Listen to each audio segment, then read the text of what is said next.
In this video, I'll be explaining about the basic understanding you must have prior to do the connection of 8051 microcontroller with the 4x4 matrix keypad.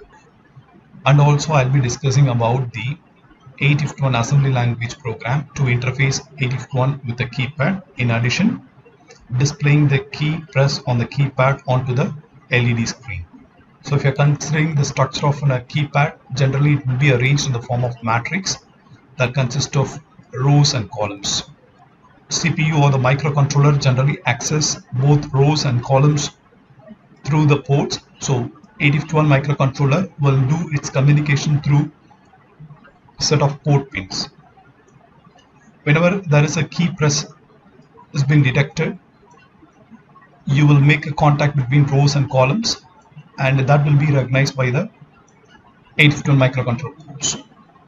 So in a 4x4 matrix, which is connected generally to a two set of ports, a set of ports is required to interface with the rows of the keypad, and a set of another set of port pins will be required to connect to a column of the keypad. So generally rows will be connected as an output port and columns will be connected as an input port. This is a picture of a 4x4 matrix keypad, and this is a corresponding picture of its internal structure, how it will be looking like inside on each of these keys. So this is generally in a push button.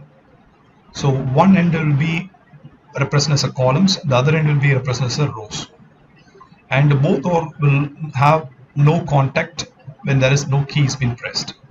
Whenever there is a key has been pressed, both will comes to a contact, and that way whatever the value we have in the C1 will get passed to R1. So it depends upon how we are configuring rows and columns, we will be able to recognize the corresponding key press on the keypad.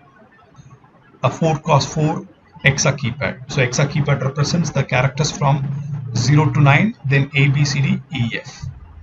As I said, 8051 is going to interact with a keypad through set of port pins for connecting to a rows and set of port pins to connect to a columns. So in this example, I've considered port 1 of D0 to D3 is connected to each rows of my keypad. The same way, port number 2 that is connected to column of my keypad. And also you can notice the port 1 has been configured as output port and port is configured as an input port. So how the microcontroller will recognize whether the key has been pressed or what kind of a key has been pressed. So for that, what it is trying to do is it tries to send the value of 0 onto each of these row pins.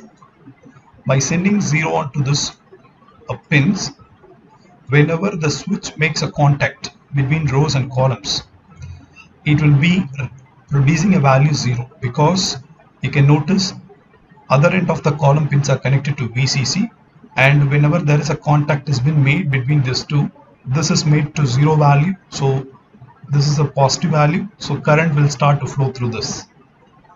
So this way you will be getting the D3 value as 0. So by continuously monitoring the column pins, we recognize whether the key press has been made or not. So by default, all the rows will be set to 000 condition, and we try to read the port pins. We try to read the column port pins. Is there any key press has been made or not? Whenever any one of these column port pins are being assigned to the value of zeros, then the corresponding column has made in a key press.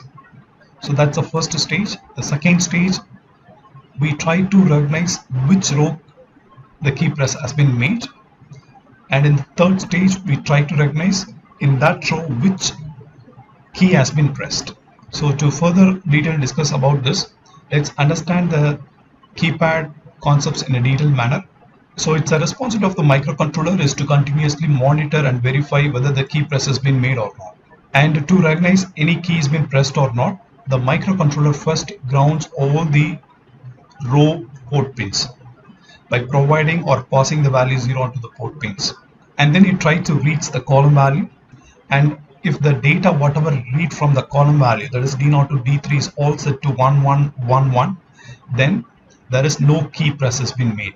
As you can notice, by default the VC is being connected to this D0 to D3, so always you'll get the D0 to D3 value as 1111. When there is a key press has been made, it passes this current through this respective row of pins, and that way it passes the value to the corresponding column port pin. So this way we recognize the key. So that is what being explained here. So whenever you read the data of the column pins, and if it is a value of 111, there is no key press has been made. And if there is no key press has been made, it continuously go and monitor this column pins values for recognizing any key press. Suppose consider if one of the column bit has been set to 0. Suppose we have pressed one particular key on the keypad. In that case, one of the column bits will goes to a 0 state. So this will be indicating that some key press has been happened. So this is the initial condition of checking whether the key press has been made or not. Once the key press has been confirmed, then it will go to the next stage of identifying keys belongs to which row has made in a key press. So once it performs the grounding operation of all the rows after reading the column values, recognizing as some bit of the columns are being set to 0, that will be giving us an indication some key press has been made. Once the key press has been confirmed, we need to make each of the rows pin as a 0 value one at a time. So it will grounds the first row and then it reads the column value and checks is there any zeros been present on the column value. And if there is no zeros found, then it goes to ground the next row. So likewise it goes through all the 4 rows one at a time by passing the value 0 onto that particular pin. After identifying which row in which the key press has been made, the next task is to find out among the set of 4 pins available on a particular row which key has been pressed. So that will be the next stage. So it involves 3 stages. First, recognize whether the key press has been made or not. By reading the column value, we identify this. Second is we make one row at a time as a 0 value, and then we monitor the column values. If you are recognizing as some changes on the column value, then you will be holding that position and then identifying that is the a particular row which has made in a key press. After performing this operation, we will be performing an operation of identifying among the 4 key of the particular row which key has been made press. So let's take an example to recognize how the 82 recognize the particular key press. So whenever it tries to read the row value, it provides the row value as 1110, that is D0 to D3 is 1110, and the column values is D0 to D3 is 1011. So let's analyze what is the key press has been made for this particular combination of rows and columns values. In the row, the D0 value has been set to 0. In the column, D2 value has been set to 0. So if you look at the picture again here, so D0 is set to 0, so which indicates some key has been pressed belongs to the first. And when you read the column, we recognize the column value as D0 to D3 as 1011, meaning that D2 has been set to the value of 0. So if you are checking the rows and columns, it is trying to meet on the key of 2. So from this we'll identify key presses made on the key number 2. So same way we have another example in which the D0 to D3 values are set as 1101. In that case, D1 value is being set to 0 of the row pins. D0 to D3 value in which D3 is being set to 0. So here it's D1 and this is D3. Let's look at this. So D1 pins are made to 0 and the remaining pins are set to 1 here. After that, we recognize a key press on the D3. So that is the values 0, 1, 1 and 1. So from this we will be identifying the key press made on key number 7. So this way we'll be verifying what key is being pressed on the keypad. So we'll go for stepwise analysis how this key press has been identified. So initially, as I said, all the switches will be in the release state. So none of the switches will be in the pressed state. So there is no connection between rows and columns. So when the initial condition, we will not make any key press. In that case, rows and columns will be open state, no contact between rows and columns. When there is a switch has been pressed, as we know, it makes a short circuits. This will be driving the columns pinch to a low value. Because of this, it will produce the 0 onto the corresponding column pin value. So by using this logic, we just detected some key presses being made. So let's understand this further detail. The step 1, it involves matrix keys were written all zeros on the rows and all ones in the columns. So the image you can see, the black color represents the row connections and the red color represents the column connections. And assume a case I made a key press on this particular key. How it's going to be recognized by the microcontroller.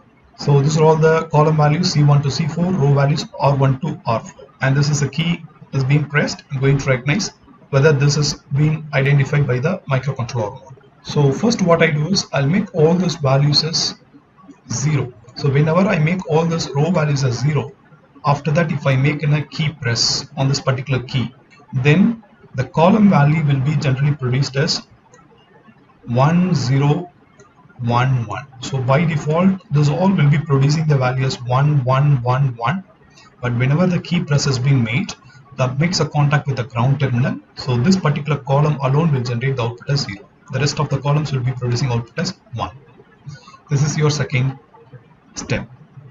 And once you identify some keys being pressed using the column values, next we need to recognize which row key is being pressed. For that, first I'm making R1 row as 0 and the remaining rows as 1. After doing this, I'll be monitoring what is the value of C1 to C4. Is it still 1 1 1 1 or the value has been modified? So according to this particular key press, we have made a key press on the second row, second column. Right now we are making a R1 value, that is row 1 as a 0. So if at all is there any key press, only then the values of the column will be modified. Since there is no key press has been made here, the value of your column pins will be 1 1 1 1 only. So after making these conditions, the next condition will be I'll be making this value as 1 and then I'll make this value as 0 and then 1 1. Now again I try to read the column value.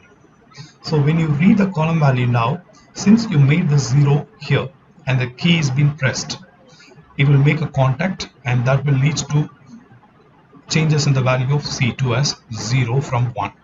So the value what you will be getting out of the column pins after making a R2 value 0 is 1 0 1 1.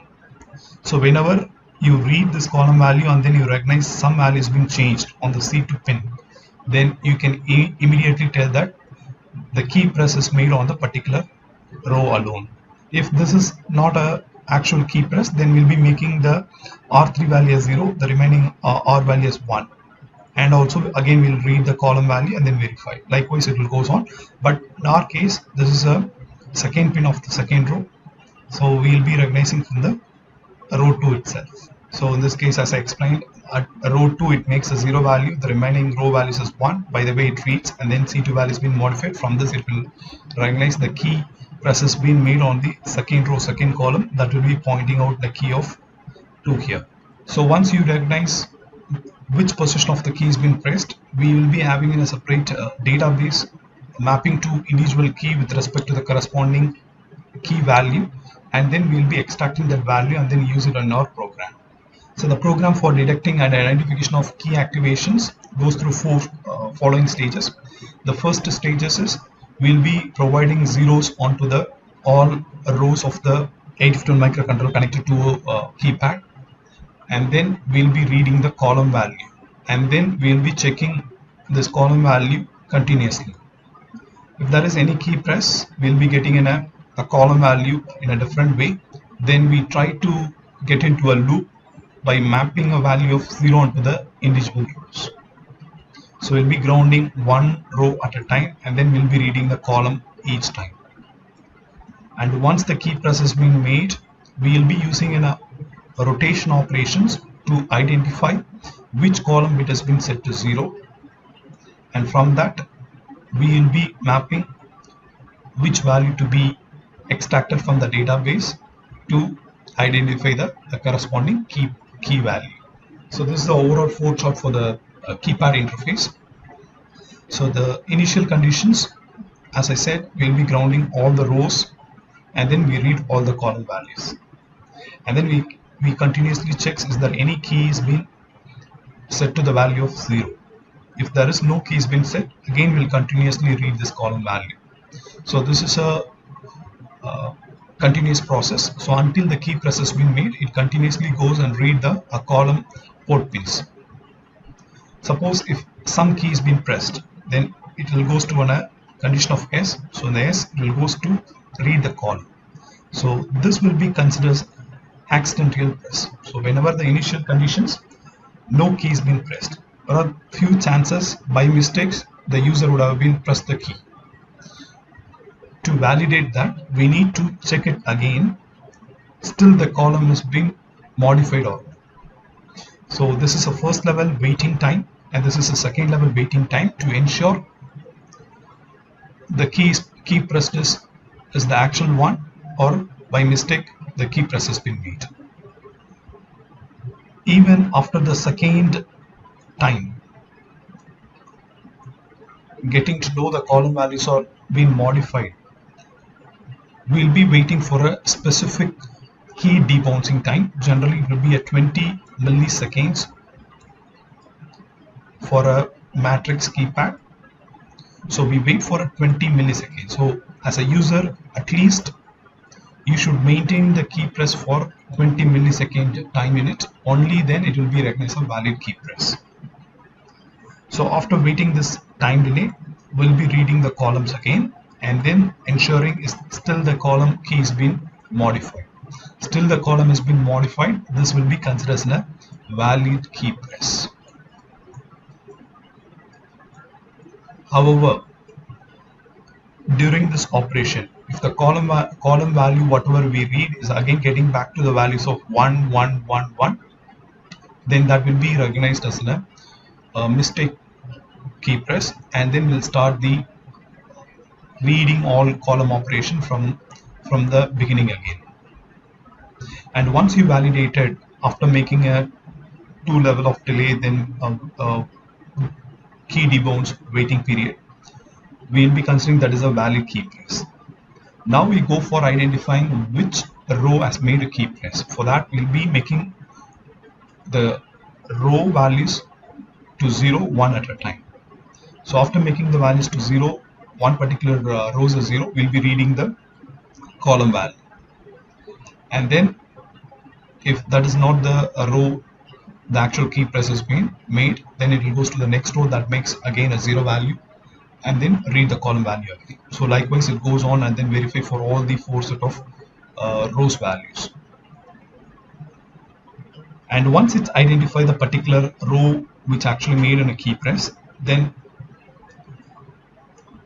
we must identify which key is being pressed from that particular key. So for this we will be using in a rotation operations. So we rotate one bit at a time, and then we monitor whether the value 0 has been stored in the carry bit or not. If the 0 has been found in the carry bit, then it indicates that that is the key actually made in a key press. So this will be done using in a get scan code from table, that is database. So from that we'll be returning the value which actually made a key press. So this is the overall flow chart of a program. The exact flow chart has been made as a program. So let's understand this program now. So in this case, I'm going to write in an assembly language code for 8051 microcontroller to interface 4x4 matrix keypad with a LCD. So in this case, we have the two interfacing devices. One is the keypad, the other one is LCD. And the communication between the LCD and keypad has been established through an 8if12. So whenever I press a key, that will be recognized by the 8if12 microcontroller. Once it has been recognized by the 8if12 microcontroller, that particular key will be displayed on the LCD. So for this particular example, I've considered the set of column pins are being connected to port 0 to port. For this particular example, I've considered my column pins are being connected to port 0th 0th pin to port 0th 3rd pin. The same way, the row pins are being connected to 8if12 port 1 0th pin to port 1 3rd pin. So this is a set of column pins and this is a set of rows pins, and these are the values that will be positioned on individual push button here. Now let's start with the program. So always we'll start our code with an ORG instruction. Then we'll be jumping to an locations after the interrupt vector address locations. So from 00 to 30H will be the location of your interrupt vector addresses. We do not want to disturb this memory location, so we simply get into a memory locations starting from 30th H. So from this memory location, we'll be writing our main program. And prior to start our keypad related operations, first we need to make the port what we'll be using in this program as an input port and output port for that. So the port P0 is the one which is going to be connected to the column ports. So as you can notice, port 0 is the column ports. So that has to be represented as an input ports. For representing input port, we have to pass FF to the port P0. So this makes the entire P0 as an input port. And as I said, in this program, we are also going to understand how the LCD is going to display the key whatever we pressed on the keypad. So for that, I'm calling an ACALL LCD initialize. Let's get into the LCD initialize and then come back to this program again. So in the LCD initialize, I'll be passing the necessary command to configure your LCD, which includes move a, 30H and then calling a command 0E, 01, 06, 80. So these are some of the commands that will allows us to initialize your LCD. So whether you want to start the display operations from the beginning of the first line or a second line, so that all will be represented here, whether you want to have the cursor blinking option or not. So everything will be provided in the LCD initialization. So this is a general set of code what you require whenever you are having an interaction with the LCD. So that's about the LCD code, and in the LCD initialize itself we are calling an LCD command. So LCD command is again a set of instructions that indicates the value whatever we transfer from 8if12 to my LCD is going to be in a command rather than the data. So for that we have to set this bit P3.5 as high to low. That's a pulse signal we have to generate on the enable pin. So that will be considering as a command value. So now let's get back to the keypad programming. So in the keypad programming, we have understood what is the necessity of this ACALL LCD initialize. Next is, as per the flowchart, you can see first we need to make all the rows to a ground level. Then we have to read the columns. So to make all the rows as a ground, we are making this value move P1, as 0. So this makes all the rows to a grounded 1. Then we'll be reading the column. As we know, the columns are being connected to P0. So I'm reading the value from P0 to the accumulator. So column values are made available in the accumulator now. My intention is to only read the last 4 bits of my P0. As you can notice here, there is only 4 set of pins are being connected from port 0. So those pins are P0.0 to P0.3. So my intention is to read only the last 4 bit of my port 0. So to perform this operation, I have to perform the masking operation. So masking is nothing but extracting the information from a specific set of pins rather than completely reading all the pin values. So whenever you perform the AND operation, so A is the value what we read from the column. From that value, we are performing an AND operation with this value. So if you're performing an AND operation, let's say my column value read as 1011, and the value what I have is 1111.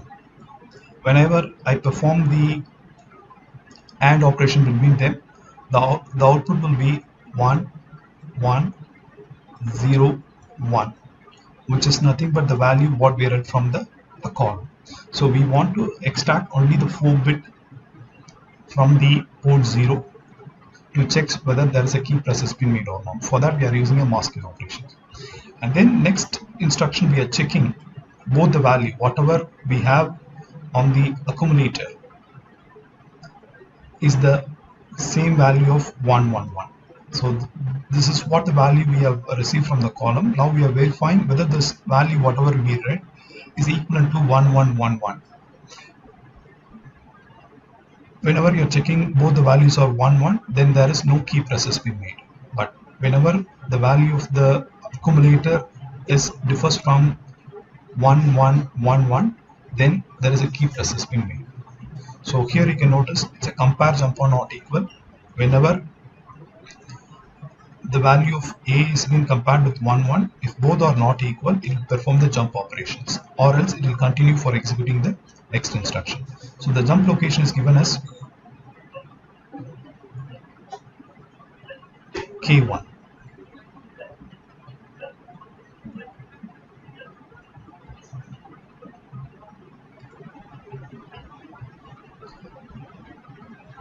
So whenever there is a mismatch on the value of A and the value of 111, we'll be jumping to the value of K1. So from this section of the program, what we are trying to do is we are ensuring all the key, whatever we have it on the keypad, is in the released state. By accident, prior to start the actual key press operations, we might be pressing some key. So to avoid that mistakenly pressed key, we are performing this operation. So the first loop is trying to check, is there any accident press has been made or not. If there is any accidental press has been made, you will keep on this same loop itself. And once you release the key, whatever accidentally been made, if you release the key, all the key will be set to 1111. So in that case, it will jump to a next set of code where we try to call the delay. After calling a delay, we will be performing the same operations. Call for a delay, we are giving enough time for the user to make an actual key press. Once he made a key press, we'll be reading that value onto the accumulator, and again we are performing in a masking operation, then we are performing in a compare operations. Using this, we'll be recognizing whether the value of the column is differ from the value of 11. Now we can notice if the values differ from the 11 value, then we'll be jumping to a location called over, or else you'll be waiting on the same program. So again we'll be waiting for some time, then we'll be reading the value and then checking whether it differs from the column value 111 or it's the same value. So likewise we'll be performing. So this particular block is again to double checks the actual key press has been correct. So first set of codes is to recognize the accidental key press. That is, whenever you start to recognize the key press, already there been a key press has been made by the user or not. So you wait till the user releasing the key from the keyboard. Once you release, then we are in a ready position to read a key value from the keypad. For that, we are providing a certain amount of a delay to recognize the key press, and then we are checking if the key press is the actual one, then we'll be jumping to a loop called over, or else we'll be continuously monitoring the key press. So once the key press has been made, we are navigating to this set of code. Again, we need to wait until the 20 milliseconds of time delay.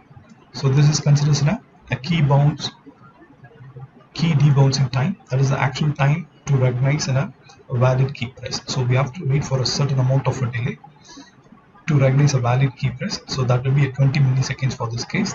So we'll be waiting for a 20 millisecond. Again, we'll be reading still the key press, whatever been made by the user is being modified or not. If it is still a modified key values are being found from the column, then there is an actual key press has been made. And whenever you are reading this, you are identifying there is no key press has been made, then you will jump to an initial program of K1 and then start executes. If it compares the key press has been a valid one, then the value of A will be a different one from the 111. In that case, it goes to a next set of loop name called over1.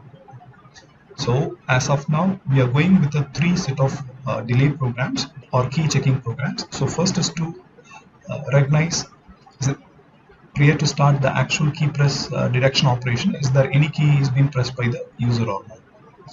The second level, we are reading the key press made by the user, but that is not alone enough to consider as an actual key press. So we need to wait for a key debouncing time, that is 20 milliseconds, to validate the actual key press. So with that, we are ensuring the key press made by the user is a valid one. So with that, we are moving to a loop over one. So in the over one, you can notice we have to make each row connecting to a ground operation. So that is the next operation. So as of now, what we have done is we have recognized some keys being pressed by the user, and that we got to know from reading the column values. Now we need to recognize which row is actual one that made a key press. For that, we have to make one row at a time to the 0 value. So this is the initial value. So initially I'm loading the value of 1110. So this will make my port 1 pin value 0 as the 0. So that is P1.0 will be set to 0. So that is nothing but your first row. So after doing that, I'm trying to get the value of the column now, and again I'm checking whether it's equivalent to 11. If that is not the actual row which actually involved in key press, then the value of the accumulator will be 111, which is same as the reference value 11. And if that is the case, we'll be moving on to the next row. As you can notice, so whenever the value whatever we read from the column and that is different from 11, there is a key press has been made. So we'll go to the row 0 to recognize which key is being pressed. If both the values are same, that is 111, then that is not the row belongs to the key press. So we'll move on to the next row and makes that value to 0. After making a 0, again it reads the port 0 value, that is column pinch value, and bring to the accumulator and checks whether it is equivalent to 111 or not. If it is 111, again it is not that particular row which actually made a key press, so it goes to the next instruction. If that is the row which actually made a key press, the value of A will not be equivalent to 111. If both are not equal, then we'll be jumping to a row 1. So here we'll be deciding which row actually made a key press. So likewise, we'll be repeating for the row 2 and row 3. It's the same set of code what you have seen for row 0 and row 1. We are making the port P1 point to a 0, and then we are reading the value, and then we are checking it's equivalent to 111, and then we are making a jump operation to the row 2 if it is a different value. The same value will be continuing with the fourth row. So that is what we are doing. And after reading all this one, if you are recognizing no key is being pressed, so we'll be simply jumping to a looping operation to check the column value has been modified off. So if the actual key press has been made, then the program will go through each one of this row, and once it's identify the value of the column is differ from the value of 11, it will go to the corresponding row in which the key press has been made. So in our case, let's consider the row 1 has made a key press, means it will go to row 1. So here we have a program for row 0 to row 3. So in the row 0 loop, we are simply defining the data point. So row 0 is going to have a 4 set of keys. Similarly, row 1, row 2, row 3 will have remaining 4 keys on each row. So we are going to understand which key is going to be, we are going to understand which key is actually made a key press. So for that, we have to initialize the data point. So move data pointer hash k code 0. So let's get into the k code 0 memory location. So k code 0 memory location is nothing but a memory location that holds the value of your row 0 keys. So if you look at a picture of the keypad what you're using in this program, that has a structure of first row is C, D, E, F, second row is 8, 9, A, B, third row is 4, 5, 6, 7, fourth row is 0, 1, 2, 3. So this is the actual structure of your 4x4 keypad which is used on this program. So we are just imitating that on the database, and we are representing what is the individual row. So in our case, we are considering this is a row 0 that has the value 0 to 3, row 1 that has the value 4 to 7, row 2 A to B, and row 3 it will be C to F. And each of this database has been recognized with a specific memory locations. So k code 0 a label. So k code 0 is a specific memory location. The first memory location, it will hold the value 0. The next memory location will hold the value 1, after which it will be 2, after that it will be 3. So likewise, sequentially the values will get stored. So from this code, what we trying to understand is, it is pointing to a set of keys that belongs to row 0. So likewise, if you are identify the key presses made on the row 1, then it will be initializing the data pointer value to the memory location where the key belongs to the row 1 has been stored. So likewise we'll be giving. So the final and last operation is identifying which key from that particular row has made a key press. So for that we have a separate subroutine, STEM-find. So we'll get into the find program. As I said, to identify which key actually made a key press, we have to perform the rotation operations. The actual value, whatever we read from the column is present in the accumulator, we are going to perform a rotate right operation with carry. So from D0 onwards, we'll be performing a rotation operation through carry, and then we'll be reading the value of the carry, whether it is 0 or 1. From that we conclude which particular column has made a 0 value. So first rotate right operation will bring D0 value to a carry. We are checking jump on no carry. No carry means the carry value will be 0. 0 means that is what the column which actually made in a key press. So it will be considered as a match. If it is not going to be the value of 0 on the carry bit, let's say 1 has been stored on the carry bit, then that is not the actual column which has the valid key. So we'll be simply ignoring, and then we'll be incrementing to a next key position. So using this RRC, we'll be pushing 1 bit at a time to the carry bit, and then we verify from the column which particular column bit has been set to 0, and correspondingly we map that value with the value what we have in the database. So that is what being done in the JNC match. The JNC match, you can notice it is clearing the accumulator since we have identified what is the key press, and then we are moving the value of data pointer plus A. So that is nothing but the memory location where you have that particular key, that is brought to A. Now we are transferring that value to the LCD using a subroutine program called acall_LCD_data. So in this case, once it matches, it will be transferring that value to the LCD. If it is not matches, it will go and verify for the next key belongs to that particular row. Likewise, it will go through all the 4 keys whether it matches or not.